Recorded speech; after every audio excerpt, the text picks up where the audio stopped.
We recently got to preview Epic Universe from Universal Studios Orlando, Florida. Come with us in part 4 of our series as we check out Dark Universe.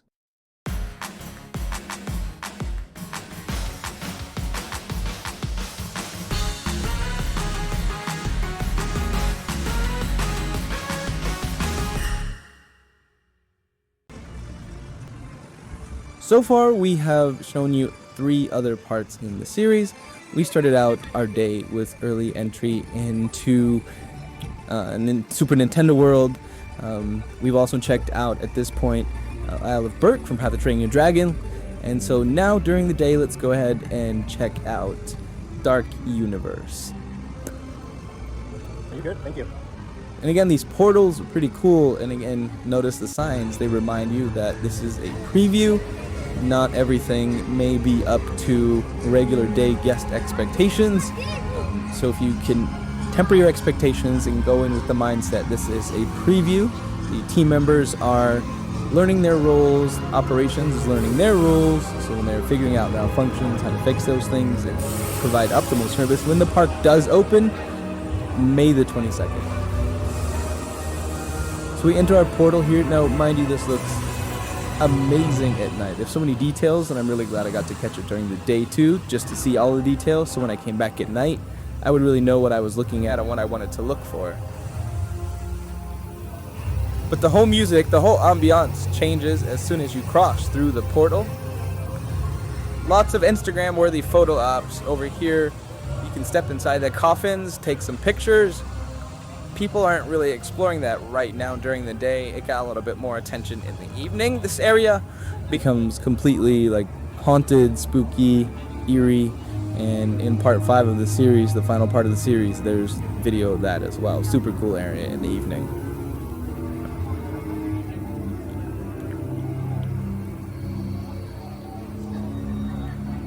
So this part was kind of kitschy, giving some kind of a Disneyland Haunted Mansion Q vibes, but it was much different. It kind of switched over to Horror Nights, if you will. So along the left here we have there's a shop over there, a specialty shop, and then there's a gift shop. And then as you walk through the land, again, there's just a lot going on. There's a lot of details on the facades to check out and really immerse yourself into the experience. Another Instagram or the opportunity right here, and people are obviously taking advantage of that. Again, at night, it looks incredible. Goss Steakhouse is over on the right as well. That was not functioning at this time.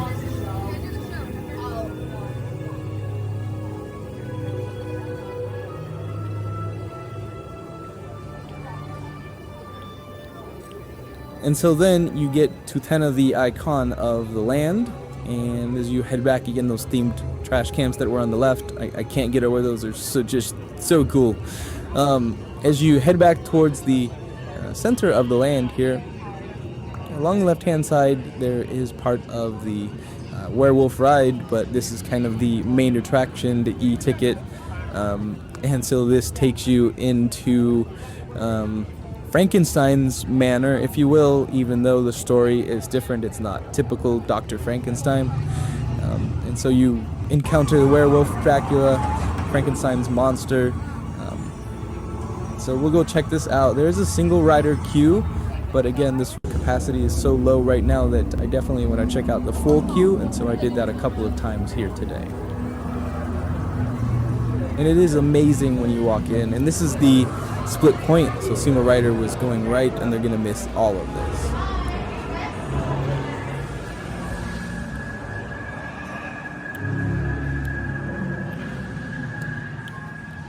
And again, I'm going to mention that I appreciate how all of these queues are indoor, they're air conditioned, and that is just absolutely critical in Florida.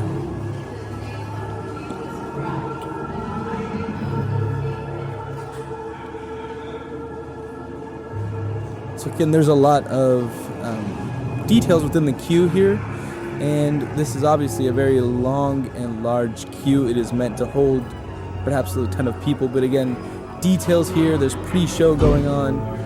things happen here, interact with this box, the fireplace.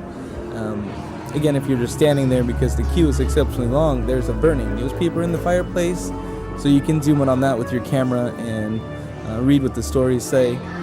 But definitely, if you are going to be waiting in this queue, there's a lot going on during the pre-show, so just kind of embrace the story. I really encourage you to appreciate all the details that were put into this from the Universal Creative. So you see the breakdown of Frankenstein's monster here. They have skeletal, they have the nervous system, they have muscular system, bunch of charts and diagrams, and there's also parts on bats and what part they expect these vampires, bats, to contribute to vampirism, if you will. And then we get a diverge point here again. The right hand side would have been single rider, and this is the main queue. So again, stairs. If you watched earlier parts, you know why my legs are killing me. So many stairs. But again, where that diverge point was between the staircases, that's also an elevator. So if you do have a disability, there is elevator service there with those team members.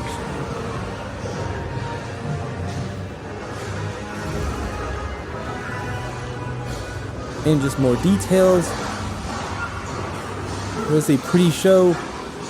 Again, we've seen multiple pre-shows already.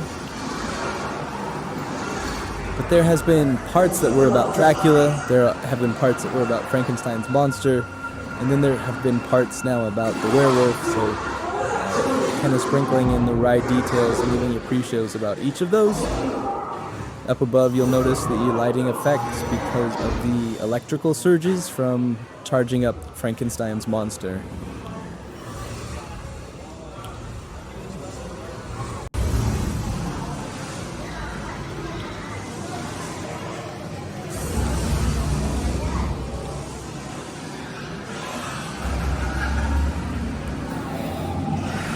So it took about 7 minutes to walk through the queue, and I haven't had to stand anywhere. It's all been walking. So this queue is meant for really high capacity.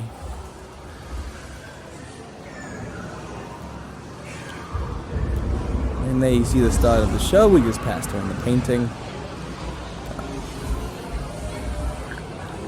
You'll also be Igor on this ride, and he is a face character in the land.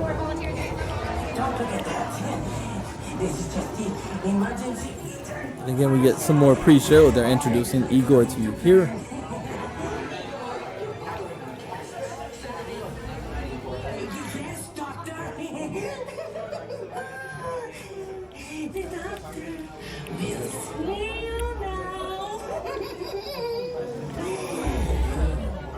This is fun, yes?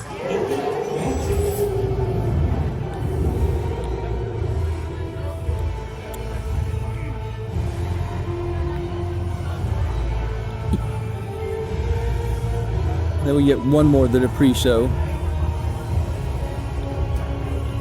Called Henry a monster. You were afraid of what he. These people are friends. See, there's nothing to be afraid of. He is amazing, better than the original. He is the key to our most exciting experiment. For years, I have studied and controlled the monsters that prowl the darkness, and only one remains. I will control my ultimate challenge, Count Dracula.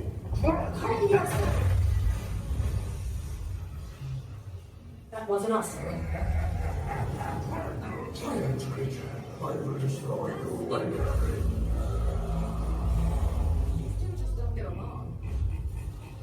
The Dracula experiment is the last piece of the puzzle. And with your help, the world will never see the name Frankenstein the same again. Open the doors! Our greatest victory. And so, as hard as it is to believe, I'm still not done locking through the queue, but this is the lockers area at this point. So if you have anything loose on you, they do ask you to stow it in a locker. And for good reason. The ride is a lot like Gringotts, so you are jarred around, you are lifted up. And and I'm not sure if there'll be any changes before May 22nd, but actually the landing pad, the foot pad, is kind of a tight squeeze, and my feet, as well as other passengers on the ride, our feet got in weird positions as we came back to disembark. So there you saw in the queue an area for Dracula and Escape from the Coffin. And we get a lot of Unchained, Unleashed feelings here. Team members doing a really good job making sure capacity goes through, merging, single rider. So the ride was phenomenal. I had a really good time. This is the, of course, gift shop as you come off of the ride. So we'll explore just a little bit of merchandise that's in here. Some pretty unique findings, like Creature from the Black Lagoon. I thought that phenomenal, even though there's not really any rides for it. I just love that they brought it back.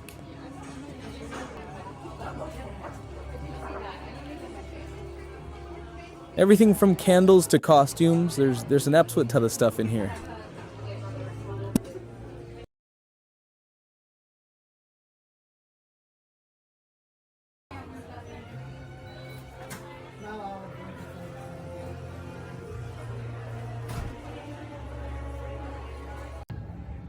That was really well themed. It was like Gringotts, but monsters. And it was awesome. So when you come out of the ride, again across the way there is the werewolf escape ride. But before that, there is another pathway here. There is a restaurant shop and freestyle machines, some quick service there. And again, I appreciate all of the freestyle machines that are throughout every single one of these lands, as well as the water bottle filling stations. Like here we have the tavern, the Burning Glade Tavern, and did catch that lighting up in the evening, catching on fire. So I will use those freestyle machines, but in the fifth part of the series, I do show that show that they put on so that you can see it catch on fire. And it's pretty neat, even though it's tucked away so far back here in the corner. If you don't know that it's going to happen, then you don't ever look for it.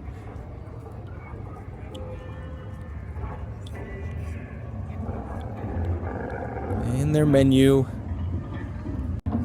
Currently it's pretty basic, but the hamburger, the black buns there, yeah, that's fun after the fact.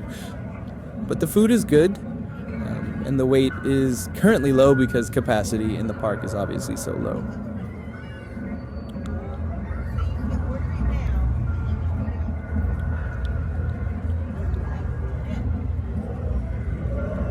And the pricing obviously is not terrible. It's consistent with Universal Parks. And so we do see the netting, like obviously we've learned our lesson from Velocicoaster, etc. So we have netting up because this ride does actually go over crowds quite a bit. And the queue for this is not very long. It is an incredibly short ride. It was not what I expected. It's giving Guardians of the Galaxy, but for like 20 seconds. So you can see the ride taking off over there. Some of the props out front to let you know where you're at.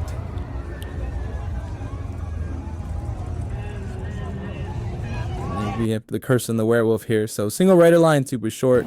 I helped right on, and then was able to also check out the rest of the queue because it was a very, very short wait for this ride, being kind of tucked away on the backhand side.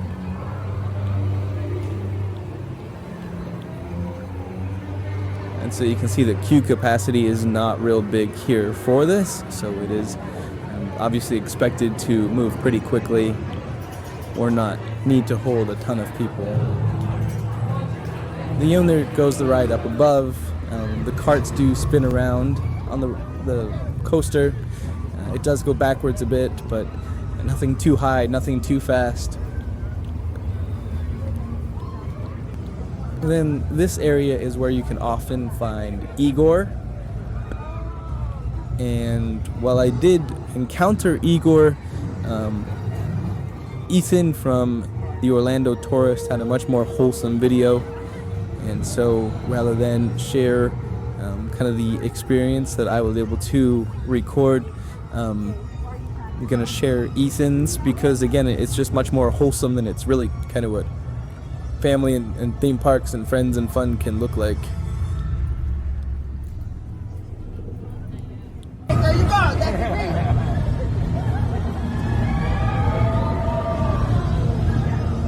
Hello, lovers. Good to see you today. I don't know what we're looking at, but okay. Have you done the big experiment over there? Okay. What do you think, huh? Beautiful. And so the one thing that you've probably seen on social media already, but there's just a lot of face characters throughout a lot of these lands, and a lot of them are roaming, especially in Isle of Burke and here in Dark Universe. And so leaving that area after Igor, coming back around to kind of the main street. Again, people are kind of just enjoying some shade. It was super hot, but we have the invisible man here, and the queue to interact with the invisible man was not that long, but the entertainment here, the character actors do just a phenomenal job of remaining in character, being very lively, and giving guests a really great experience. So kudos to whoever played Igor, and then whoever is playing Invisible Man here. Just awesome experiences are being created for guests.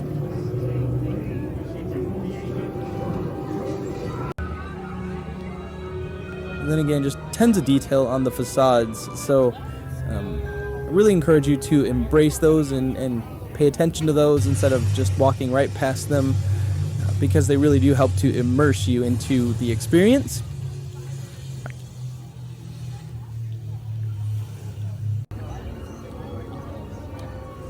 Then we do have yet another gift shop, and so inside it's relatively small, but there's a lot of oddities, like a collection of eyeballs on the wall. Notice how the team members are dressed to be scientists / lab technicians, if you will. So they are fitting in, but I see they did a really good job with the costumes. And I've seen this merchandise in a couple of spots found, but I just thought the Erlenmeyer flasks and the graduated cylinders were nice touches. And then there is an experience over here as well, so you can actually go and craft something, although it's not open currently. But there is a team member to talk to you about it out front, and I'm sure that by May 22nd it will be open. So that takes us to the exit and wraps up part 4 of our preview of Epic Universe from Universal Studios Orlando, Florida. Be sure to check out part 5 if you want to see what all the different lands look at night, as well as Celestial Park, Emilskop at Pizza Moon Cafe, and have a margarita.